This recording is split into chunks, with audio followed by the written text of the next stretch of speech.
Hello दोस्तों, मेरे channel में आपका स्वागत है। आज के वीडियो में मैं आपको करवा चौथ व्रत की पूरी कहानी सुनाऊंगी। तो इस वीडियो को अंत तक ज़रूर सुनें और पूरी कहानी सुनें। तो चलिए शुरू करते हैं करवा चौथ व्रत की कहानी।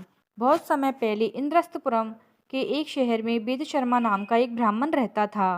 वेद शर्मा का विवाह लीलावती से हुआ था, जिससे उसके 7 महान पुत्र और बीरावती नाम की एक गुणवान पुत्री थी। क्योंकि 7 भाइयों की वह केवल एक अकेली बहन थी, जिसके कारण वह अपने माता पिता के साथ अपने भाइयों की भी लाडली थी। जब तक विवाह के लायक हो गई, तब उसकी शादी एक उचित ब्राह्मण युवक से हुई। शादी के बाद बीरावती जब अपने माता पिता के यहाँ थी, तब उसने अपनी भाभीियों के साथ पति की लंबी आयु के लिए करवा चौथ का व्रत रखा। करवा चौथ के व्रत के दौरान बीरावती को भूख सहन नहीं हुई और कमजोरी के कारण वह मूर्छित होकर जमीन पर गिर गई। सभी भाइयों ने अपनी प्यारी बहन की दयनीय स्थिति सहन नहीं हो पा रही थी।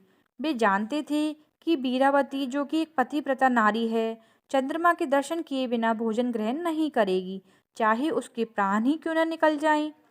तब सभी भाइयों ने मिलकर एक योजना बनाई, जिससे उसकी बहन भोजन ग्रहण कर ले। उनमें से एक भाई कुछ दूर बट के वृक्ष पर हाथ में छलनी और दीपक लेकर चढ़ गया। जब बीरावती बेहोशी से जागी और उसके सभी भाइयों ने उससे कहा कि चंद्रोदय हो गया है, उसे छत पर चंद्रमा के दर्शन कराने ले आएं। बीरावती ने कुछ दूर बट के वृक्ष पर छलनी के पीछे दीपक को देख विश्वास कर लिया कि चंद्रमा वृक्ष के पीछे निकल आया है। अपनी भूख से व्याकुल बीरावती ने शीघ्र ही दीपक को चंद्रमा समझ अर्घ अर्पण कर अपने व्रत को तोड़ा। बीरावती ने जब भोजन करना प्रारंभ ही किया था, तो उसे अशुभ संकेत मिलने लगे। पहले कोर में उसे बाल मिला, दूसरे में उसे छींकें आईं और तीसरे कोर में उसे अपने ससुराल वालों से निमंत्रण मिला।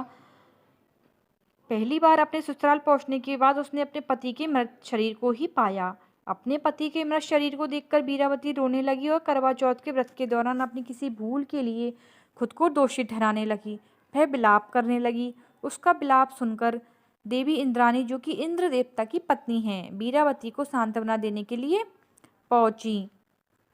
बीरावती ने देवी इंद्राणी से पूछा कि करवा चौथ के दिन ही उसके पति की मृत्यु क्यों हुई, और अपने पति को जीवित करने की वह देवी इंद्राणी से विनती करने लगी। बीरावती का दुख देखकर देवी इंद्राणी ने उससे कहा कि उसने चंद्रमा को अर्घ अर्पण किए बिना ही व्रत को तोड़ा था, जिसके कारण उसके पति की अकस्मात से मृत्यु हो गई। देवी इंद्राणी ने बीरावती को करवा चौथ के व्रत के साथ साथ पूरे साल में हर माह की चौथ को व्रत करने की सलाह दी और उसे आश्वासित किया कि ऐसा करने से उसका पति जीवित लौट आएगा। इसके बाद बीरावती सभी धार्मिक कृत्यों और मासिक उपवास को पूरे विश्वास के साथ करती। अंत में उन सभी व्रतों से मिलने पुण्य के कारण बीरावती को उसका पति पुनः प्राप्त हो गया। तो जय हो करवा मैया की। जैसे आपने बीरावती पर कृपा करी, वैसे ही सभी स्त्रियों पर अपनी कृपा बनाए रखना। तो बहनों, यदि आपको ये कहानी सही लगी हो तो इस वीडियो को लाइक कीजिए। धन्यवाद।